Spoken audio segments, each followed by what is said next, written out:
Hey guys, I thought I would do another little video on, this is week number 3 now. I've owned this C7 Corvette Convertible, and I will talk about the negatives and the positives I've had so far as experiences, and why I'm actually considering returning it to CarMax. You got 30 days at CarMax, which is pretty nice, and the first thing is that I don't like is the handling. This car, I don't know if it was raced or not. It was only a one owner, but the handling, it felt kind of wobbly, I guess is the way how I would put it. And whatever CarMax did when I brought it back to them helped. And they said that they balanced the wheels, and they, I forgot what else they did. They did something like they balanced the wheels and something else, and it helped. Oh, and they machined the rotors. They said the rotors were warped. So they did the rotors and the wheels, and that did help. But I still feel it, and I still feel it like pulls a little to the left. I had an alignment done. I don't really notice a difference after getting the alignment done, and honestly, the alignment it wasn't that out of alignment, so it wasn't that far off. They only had one item that was in the red, which was like the toe or something in the front. They checked the camber and the caster in the rear and all that stuff that people say to check, and everything else was fine.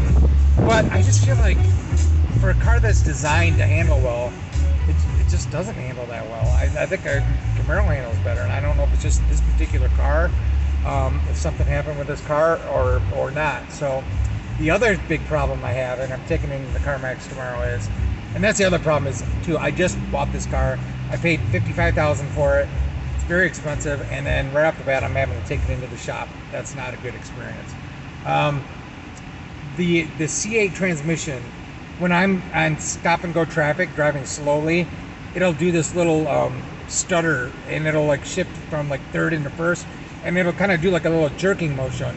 And what it feels like is like the torque converter clutch in the torque converter stays locked longer than it should, and then it releases, and so you feel this little, and it's annoying as hell. And no check engine lights come on, or nothing's necessarily wrong, but yeah, it's annoying as hell in stop and go traffic, and it does just this rough shifting, and it shouldn't. And I read there's a TSB out on this that said yes, that happens with these 8-speed automatics that Chevy came out with, and it went away with the 10-speed. They said the fix supposedly is to do a flush and with this new type of fluid, and it's supposed to solve your problems. But again, they're going to charge like $100 for a initial fee to just, you know, whatever the initial fee is, and they charge you diagnostic, and then they'll do it. But I shouldn't have to pay anything. I mean, the thing I did not like either when I took it into Penske Chevrolet, they told me it was going to be $150 for an alignment, and then when I went in there and asked again, they said, yep, $149, and then I did it, and then the final bill came out to $171, and they had a $20 fee on there for shop supplies. And I asked her, I said, what's that? And they said, well, like shop rags and stuff. And I'm like, time out. Like, what's next? You're going to charge me for the electricity? That's part of doing business. You don't charge me for... I thought that was a load of crap. That's just like a turn-off. I know it's only $20, and supposedly CarMax is supposed to pay for it anyway, but it's just the principle of the thing. You tell me it's this much over the phone, you tell me it's this much in person, and then I show up in person, you tell me the same amount, and then I pay the bill, and it's $30 more, and it's like $22 more. I mean, the $2 tax, fine, but the $20 fee is, what the fuck is that? So that I don't like. So I would recommend, if you're going to get a car, I don't know, maybe I would get either a manual transmission if you like that, or get yourself a 10-speed. These 8 speeds, I guess, they're known for having issues. I didn't know this when I got the car. So handling and that. The other negative thing about this car, which isn't really anything that isn't unexpected, but the tires on this thing, the tires are kind of worn in the back. and the tires are insanely expensive. It's like $400 a tire, which is dumb as hell. So, and then registration, I know it's going to be expensive. So, yeah, all that stuff's expensive. And then, you know, so those are the things I don't like. You know, some of the things I do like, the looks of this car. This car is just the tits. It looks beautiful. It looks like a just amazing. I mean, I get compliments and comments on it all the time, and so it is a sharp ass looking car. I got black on black on black, which is what, of course I got. Everyone should get that. Yellow looks sharp too in this car. C7 is, I think, the best looking Corvette out there. It's just an awesome looking car. The other thing I like is that Bose stereo. I mean, this stereo system, some people complain, I'm like, really, dude? Like, this thing sounds amazing. The bass on it, the clarity, it's a 10 speaker. I got the upgraded package with the 3LT package or whatever, so it's got all the bells and whistles, and the upgraded stereo sounds fantastic. One of the things that was nice, which is all the extra little gadgets and features that are nice. One of the things I don't like is the fact that these I think I was trying to keep the music going again. I'm guessing I've been having an issue. Is with all these gadgets is problems. Like, I'm already noticing, like, all of a sudden, like just little quirky things. The seat's supposed to automatically go back and set to where it's supposed to go, and sometimes it does, and sometimes it doesn't. And it's supposed to every time go back. So when I get in the car, it's supposed to set the seat to where it was previously. And it's a hit and miss whether or not it actually does it or not. And you know, when you take it to a dealer, it's not going to do it when you need it to do it. But you know, it's like a hit and miss, like a goofy thing. Same thing with talking into the thing as far as the navigation. Like, when I first got the car, I talked into the navigation and say, "Hey Google, take me to this," and it did. I thought that was kind of cool. It like popped up the navigation on the screen, which is one of the things I really like too. But that's hit and miss. Like, some days it'll work, some days it won't, and it doesn't work, and I don't know why. Same thing with plugging your phone in for the Android Auto. That's supposed to automatically pop up the Android Auto so that you can use your phone on the screen, on the touch screen here. And sometimes it works, sometimes it doesn't. And it's a fluky thing. It's like having a computer, you know, I guess it is a computer in a car. And just like with all computers, it's fluky. It's hit and miss whether or not it works or doesn't work. And there's no rhyme or reason why it does work or doesn't work.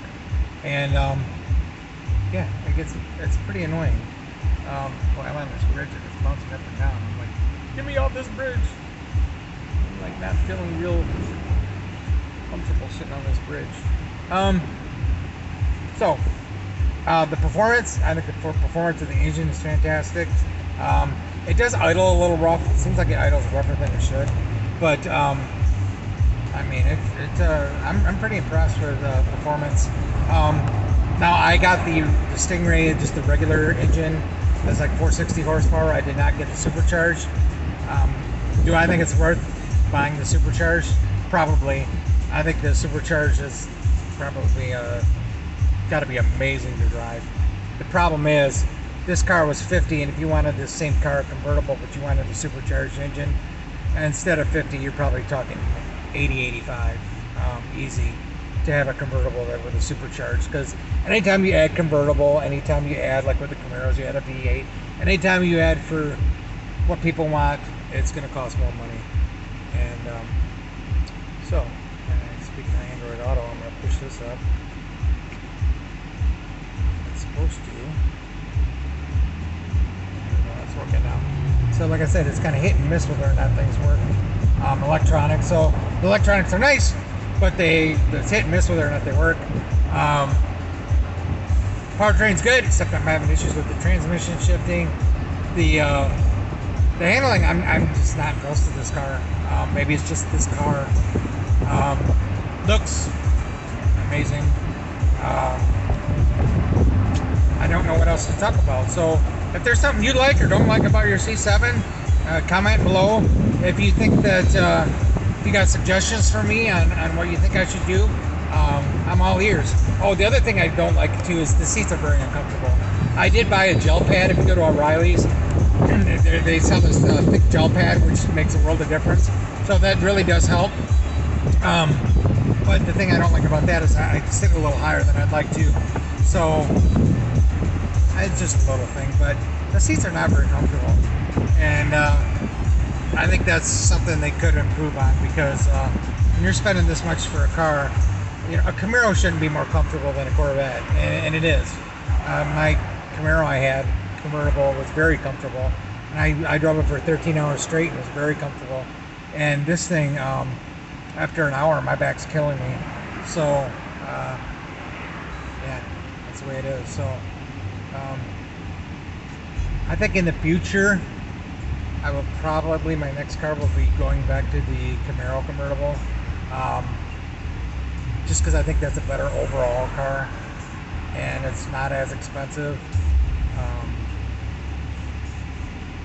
And this car, I mean, I'm guessing with the weird transmission shifting too, and then when the weather gets worse, this is my only car. I don't have a winter car, so I can't even imagine how bad this car is going to be to try driving. It's got to be miserable to drive in the wintertime, where my Camaro in the winter actually wasn't bad. I didn't mind it at all. I drove all winter with it. And people call me crazy, but I'm used to driving Camaros in the winter, and it was fine. This, however, being as it's so touchy, and the amount of power it has, I think I would just not feel comfortable driving this in the winter, just because I'd be afraid of slipping and smashing. I notice even this car, more so than the Camaro, you can't really get on it, because if you get on it totally, if you just stomp on the gas, you will slide sideways. You'll fishtail, because it's a lot of power. But my Camaro had a lot of power too, and that didn't fishtail. So it's kind of funny, the things that you think a Corvette would be good for, which is not fishtailing, stability, just low to the ground and wide and all this stuff. It's, in my honest opinion, I think it's not as good as the Camaro. Call me crazy. But I said maybe I just got a bad one of the bunch. This was a one owner. It has no history of any accidents whatsoever. I just wonder if the prior owner had taken it to the track and it was kind of abusive to it. Even though it looks beautiful, I wonder, especially with the issues with the rotors and stuff like that they had to fix. So that's it. Hopefully this was helpful, and if you have comments, let me know. Talk to you later. Bye.